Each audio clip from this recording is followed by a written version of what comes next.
Hello friends, ഇന്നത്തെ ചെമ്മനീർപ്പൂവിൻ്റെ കഥ കേൾക്കട്ടെ. ഇന്നത്തെ ചെമ്മനീർപ്പൂവിൽ അങ്ങനെ സച്ചി രേവതിയും കൂടി തീരുമാനിക്കുകയാണ്. അവർക്കുള്ള റൂം അവർ തന്നെ എടുക്കുന്ന തീരുമാനിക്കുകയാണ്. അച്ഛനെ കഷ്ടപ്പെടുത്താൻ പറ്റില്ല വയസ്സാം കാലത്ത് എന്നൊക്കെ പറയണം. അപ്പോൾ സച്ചി രേവതിയോട് ചോദിക്കുന്നുണ്ട്, നമ്മൾ എങ്ങനെ രേവതി എടുക്കാമെന്ന് ചോദിക്കുമ്പോൾ, എൻ്റെ കൊച്ചു സ്വർണ്ണം ഞാൻ അമ്മയുടെ കയ്യിൽ കൊടുത്തിട്ടുണ്ടല്ലോ സച്ചിയേട്ടാ, നമുക്കത് മേടിച്ച് പണം വിൽക്കുക എന്താ ചെയ്യാലോ പറയുമ്പോൾ, അല്ലെങ്കിൽ നമുക്കത് വിറ്റിട്ട് ഒരു കാർ എടുത്തിട്ട് ആ കാർ കൂടി വാടകയ്ക്ക് ഓടുമ്പോൾ നമുക്ക് വീട് കയറ്റാനുള്ള പൈസ റെഡിയാക്കാമല്ലോ എന്ന് പറയണം. അപ്പോൾ സച്ചി പറയും, വേണ്ട, ഒരിക്കലും ആ സ്വർണ്ണം നീ തിരിച്ചു കൊടുത്താൽ, അല്ലെങ്കിൽ നമുക്ക് ആ സ്വർണ്ണം വേണ്ടാന്ന് പറഞ്ഞിട്ട് സച്ചി അത് വേണ്ടാന്ന് പറയണം. അപ്പോൾ നമുക്ക് എന്തെങ്കിലും ചെയ്യാൻ സച്ചിയേട്ടാ, എന്തായാലും നമുക്കുള്ള റൂം നമ്മൾ തന്നെ കയറ്റണം എന്ന് പറയാണ്.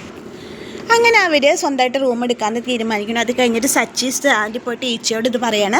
അപ്പോൾ ഈച്ച പറയണ, നന്നായി സച്ചി, നീ എടുത്ത തീരുമാനങ്ങൾ വളരെ നന്നായി എന്ന് പറയാണ്. അപ്പോൾ എന്തായാലും നീ റൂം എടുക്കുകയാണെങ്കിൽ ഒരു 9 മാസത്തിനുള്ളിൽ എടുക്കണം. കാരണം ഒരു കുഞ്ഞുവാവയൊക്കെ ഉണ്ടാകുമ്പോൾ നിങ്ങൾക്ക് ഇനി ടെറസിലും ഹാളിലൊക്കെ ആയിട്ട് കിടക്കാൻ പറ്റില്ല, അതിന് മുമ്പ് നീ റൂം എടുക്കണം എന്നൊക്കെ പറയാണ്. എന്നിട്ട് ചോദിക്കിട്ടാ, നീ രേവതിയാണ് മൈൻഡ് ചെയ്യാറുണ്ടോ? നീ എന്തൊരു ഭർത്താവാടാ, നീ അതെന്താ ആലോചിക്കാത്ത? രേവതിക്ക് ഇപ്പോൾ പച്ചമാങ്ങയൊക്കെ തിന്നാൻ സമയമാണ്, അവൾക്ക് ആഗ്രഹങ്ങളുണ്ടാവും. നീ എന്താ അറ്റ്ലീസ്റ്റ് 1 കിലോ പച്ചമാങ്ങയെങ്കിലും നീ മേടിച്ചു കൊടുത്തൂടെ? പിന്നെ ഞാൻ ഇപ്പോൾ മാവിൻ്റെ മുകളിൽ കയറാൻ പോവല്ലേ പറയണ സച്ചി. അതിന് മാവിൻ്റെ മുകളിൽ എന്തിനാണ് കയറണേ? കടയിൽ നിന്ന് നല്ല അസല് പച്ചമാങ്ങ കിട്ടില്ല, 1 കിലോ മാങ്ങ മേടിച്ച് അതിന് കൊണ്ടു കൊടുക്കണം. അതിനിപ്പോൾ പച്ചമാങ്ങയൊക്കെ തിന്നാൻ പൊതിയുണ്ടാവും പറയണം. അങ്ങനെ സച്ചി രേവതിക്കുള്ള പച്ചമാങ്ങയും കൊണ്ട് ചന്ദ്രോദയത്തിൽ എത്തുകയാണ്. അപ്പോൾ രേവതി ഇങ്ങനെ നിൽക്കണ്ടേ, ഇവൻ ബാക്കിൽ കവറും പിടിച്ചിട്ടാണ് പറഞ്ഞത്. എന്താ സച്ചിയേട്ടാ കയ്യിലേക്കും ഒന്നുമില്ല നോക്കട്ടെ പറയുമ്പോൾ കാണിച്ചെടുക്കും, പച്ചമാങ്ങയോ? ഇത് എവിടുന്ന് സച്ചിയേട്ടൻ പച്ചമാങ്ങ മേടിച്ചിട്ട് വരണ ചോദിക്കുമ്പോൾ പറയാം, ഞാൻ കടയിൽ നിന്ന് മേടിച്ചത്. ഇതിപ്പോൾ എന്തിനാ പച്ചമാങ്ങ? ഞാൻ പച്ചമാങ്ങ കൊണ്ടുവരാൻ പറഞ്ഞില്ലല്ലോ. നീ കൊണ്ടുവരാൻ പറഞ്ഞില്ല, പക്ഷെ വേണമെന്ന് എനിക്കറിയാലോ. ആര് പറഞ്ഞു സച്ചേട്ടനോട്? അല്ല, എന്തായാലും സച്ചേട്ടൻ കൊണ്ടുവന്നത് നന്നായി, നമുക്ക് ഇത്തിരി അച്ചാറിടാമല്ലോ. മാങ്ങ എടുത്തിട്ട് നുറുക്കിയിട്ട് അച്ചാറിടാൻ പറയാം.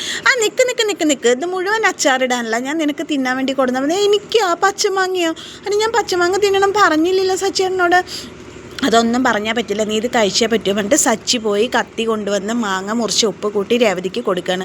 ഈ കാഴ്ച കണ്ടിട്ടാണ് രവീന്ദ്രൻ കോണി ഇറങ്ങിയിട്ട് താഴത്തേക്ക് വരുന്നത്. എന്താടാ അവിടെ ചോദിക്കുമ്പോൾ രവീന്ദ്രനെ കാണുമ്പോൾ അച്ഛൻ പറഞ്ഞിട്ട് സച്ചി മെല്ലെ മാങ്ങ ബാക്കിലേക്ക് പിടിക്കുകയാണ്. എന്താടാ അവിടെ ചോദിക്കും, ഒന്നുമില്ല അച്ഛാ, സത്യം പറ, എന്താ നീ അവിടെ ചെയ്യണം, എന്താ നിൻ്റെ കയ്യിൽ ചോദിക്കുമ്പോൾ മാങ്ങ കാണിച്ചു കൊടുക്കുകയാണ്. മാങ്ങയോ? ഇതെന്താടാ പച്ചമാങ്ങയൊക്കെ ആയിട്ട്? അതേ, അത് ഞാൻ അച്ഛനോട് പറയണോ?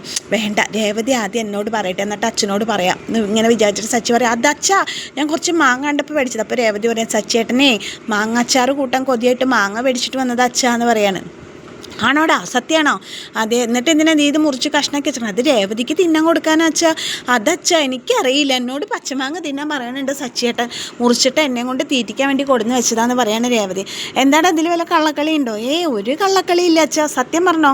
ഒന്നുമില്ല അച്ഛാ, എന്തെങ്കിലും ഉണ്ടെങ്കിൽ ഞാൻ അത് കണ്ടുപിടിക്കും എന്ന് പറയണ രവീന്ദ്രൻ. ശരി രേവതി, ശരിട്ടാ, ഞാൻ പോവാൻ, എനിക്ക് ട്രിപ്പ് ഉണ്ടേ എന്ന് പറഞ്ഞിട്ട് സച്ചി അവിടെ നിന്ന് എസ്കേപ്പ് ആവുകയാണ്. അപ്പോൾ രേവതി പറയാം, അറിയില്ല അച്ഛാ, മാങ്ങ കൊണ്ടുവന്നിട്ടുണ്ട് പറഞ്ഞപ്പോൾ ഞാൻ അച്ചാറുണ്ടാക്കാൻ വന്നപ്പോൾ എന്നോട് കഴിക്കാൻ പറഞ്ഞു. അവൻ്റെ കള്ളത്തിന് എന്തായാലും ഞാനത് കണ്ടുപിടിക്കുന്നു പറയാണ് രവീന്ദ്രൻ. അത് കഴിഞ്ഞിട്ട് ഈ സമയത്ത് മീരയ്ക്ക് ബീരാൻ്റെ കോൾ വരാണ്. ബീരാൻ്റെ കോൾ വരുന്ന മീര ഫോൺ എടുക്കുമ്പോൾ ബീരാനിക്ക കരയാണ്. എന്താ ബീരാനിക്ക, നിങ്ങൾ എന്തിനാ കരയണമെന്ന് ചോദിക്കുമ്പോൾ ബീരാനിക്ക പറയണേ, ശരിയാണല്ലോ, ഞാൻ എന്തിനാ കരയണത്? മീരയല്ലേ കരയുണ്ട്. എന്താ ബീരാനിക്ക? അപ്പോൾ പറയും, സച്ചി ഇറക്കിയിട്ടില്ലേ ഈച്ച എന്നെ കണ്ടു, ഈച്ചൻ്റെ പുറകെ വന്നു, പക്ഷെ ഞാൻ അവൻ പിടി കൊടുക്കാതെ ഞാൻ ഓടി. നിങ്ങൾ സൂക്ഷിക്കണം, നിൻ്റെ കൂട്ടുകാരിയോട് സൂക്ഷിക്കണം എന്ന് പറയും, നിങ്ങളുടെ കള്ളക്കളി പൊളിയാറായി എന്നൊക്കെ പറയണം. അപ്പോൾ ബീരാനിക്ക, എന്താ നിങ്ങളിങ്ങനെ കരിനാക്ക് വളച്ച് പറയണത്, നിങ്ങൾ മിണ്ടാതിരിക്കുക എന്നൊക്കെ പറയാണ്. നീ ഇത് എന്തായാലും കൂട്ടുകാരോട് പറഞ്ഞുള്ള കള്ളത്തരം പൊളിയാറായി എന്ന് പറഞ്ഞു എന്ന് പറയണം. കരുനാക്ക് വളയ്ക്കാതെ വീരാനിക്ക, ശരി, ഞാൻ നിങ്ങളെ വിളിക്കാൻ വേണ്ടി മീര ഫോൺ കട്ട് ചെയ്യണം. അത് കഴിഞ്ഞ് ശ്രുതിയും കൂടിയിട്ടുള്ള കടയിലത്തെ ഭാഗമാണ് കാണിക്കുന്നത്. കടയിൽ അവരുടെ ശ്രുതിയുടെ കൂട്ടുകാരിയുടെ കല്യാണം ക്ഷണിച്ച കാര്യം പറയണ, വിജയനയുടെ കല്യാണത്തിന് പോകണം. അപ്പോൾ ഞാൻ എങ്ങനെ വരിക ശ്രുതി, കട എന്നൊന്നും മാറിക്കാൻ പറ്റില്ല, കച്ചവടം നടക്കുന്ന സമയമില്ലേ എന്നൊക്കെ ശ്രുതി പറയണം. അപ്പോൾ ശ്രുതി പറഞ്ഞു, ശ്രുതി അങ്ങനെയൊന്നും പറയാൻ പറ്റില്ല, അവർ എത്ര പ്രാവശ്യമായിട്ട് നമ്മളെ വിളിക്കുന്ന, നമുക്ക് വേണ്ടി വലിയൊരു ഹോട്ടലിൽ ഒരു AC റൂം അവർ ബുക്ക് ചെയ്തേക്കണത്, എല്ലാ ഫ്രണ്ട്സും ഉണ്ടാവും, ഞാൻ എല്ലാവരും ശ്രുതിക്ക് പരിചയപ്പെടുത്തി തരാം, ശ്രുതി വരണം എന്നൊക്കെ പറയാണ്. അങ്ങനെ പറയുമ്പോൾ ശ്രുതി, അന്ന് ശരി, അപ്പോൾ നമുക്കൊരു ഹണിമൂൺ ട്രിപ്പ് പോലെ ആക്കാമല്ലോ എന്നൊക്കെ പറയുമ്പോൾ ശ്രദ്ധിച്ചിരിക്കുകയാണ്. ഈ സമയത്ത് ഒരു കോൾ വരുന്നു ശ്രുതിക്ക്. ഫോൺ എടുക്കുമ്പോൾ, ഹലോ ചന്ദ്രമതി ഹോം അപ്ലയൻസസ് അല്ലേ? അതെ, ഞാൻ എൻ്റെ പേര് രമേശ്, എനിക്ക് കുറച്ച് സാധനങ്ങളാണ്, എന്താ സാർ വേണ്ടത് ചോദിക്കുമ്പോൾ എനിക്കൊരു 5 AC, washing machine, TV, fridge എന്നൊക്കെ പറയാണ്. അപ്പോൾ ശ്രുതി ഇങ്ങനെ കണ്ണ് തള്ളിപ്പോണത് എവിടേക്കാണെന്ന് ചോദിക്കുമ്പോൾ ഇതൊരു അപ്പാർട്ട്മെൻറ്റിലേക്കാണ്. അപ്പോൾ എപ്പോഴാണ് സാർ വേണ്ടത്? സാർ എപ്പോഴാണ് വരുന്നത്? നേരിട്ട് വരുന്നുണ്ടോ അതോ ഞങ്ങൾ ഡെലിവറി ചെയ്യണമെന്ന് ചോദിക്കുമ്പോൾ പറയും, ഞാൻ നാളെ കാലത്ത് വരാം, അപ്പോൾ ക്യാഷൊക്കെ അപ്പോൾ തരാം, ഞങ്ങൾക്ക് അപ്പാർട്ട്മെൻറ്റിലേക്കാണ്, എല്ലാ സാധനങ്ങളും അവിടെ സ്റ്റോക്ക് ഉണ്ടല്ലോ അല്ലേ ചോദിക്കുകയാണ്. ഉണ്ട് സാർ, ഉണ്ട് പറയാണ്. ഓക്കെ താങ്ക് യു പറഞ്ഞിട്ട് ഫോൺ വെക്കണം. അപ്പോൾ ശ്രുതി പറയണ, ശ്രുതി ചുരുങ്ങിയത് നമുക്കൊരു 5-6 ലക്ഷം രൂപയുടെ കച്ചവടം ഉണ്ടാവില്ലേ? ഇതിൽ നിന്ന് എന്തായാലും നമുക്ക് 1 ലക്ഷം രൂപ പ്രോഫിറ്റ് വരും ശ്രുതി, എന്തായാലും 1 ലക്ഷം രൂപ ലാഭം വരും എന്ന് പറഞ്ഞിട്ട് അവരിങ്ങനെ ഭയങ്കര സന്തോഷത്തിലിരിക്കുകയാണ്.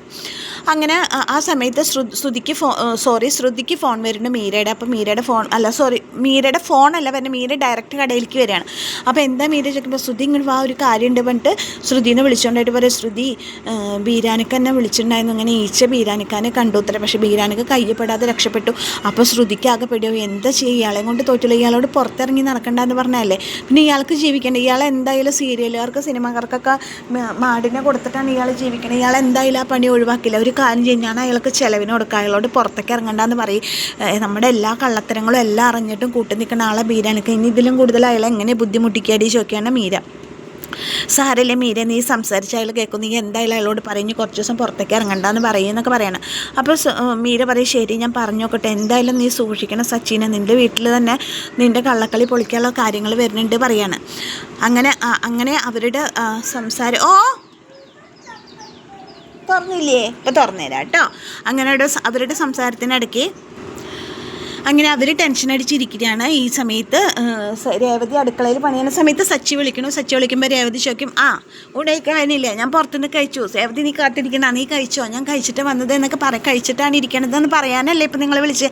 അല്ല രേവതി, പിന്നെ എന്തിനാ സച്ചിയേട്ടാ നിങ്ങളെ വിളിച്ച് ചോദിക്കുമ്പോൾ പറയും, രേവതി ഞാൻ പുറത്തുണ്ട്, അതിന് പുറത്തുണ്ടെങ്കിൽ എന്താ അങ്ങോട്ട് കയറി വാ, എന്താ കയറി വരാൻ പറ്റില്ലേ ഇപ്പോൾ സച്ചി പറയും, രേവതി നീ ഇങ്ങോട്ട് ഇറങ്ങി വാ, ഞാൻ പുറത്ത് നിൽക്കണ്ടേ, നീ ഇങ്ങോട്ട് വാ എന്ന് പറയാണ്. അപ്പോൾ രേവതി എന്താണെന്ന് അറിയില്ല, എന്തിനാ അപ്പോൾ പുറത്ത് നിന്നിട്ട് എന്നെ വിളിക്കണമെന്നുള്ള ആ സമയത്ത് ഇന്നത്തെ എപ്പിസോഡ് അവസാനിക്കുന്നത്.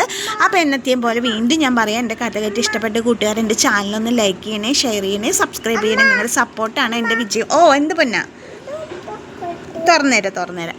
അപ്പോൾ എല്ലാവർക്കും ഒരിക്കൽ കൂടി നന്ദി, താങ്ക് യു.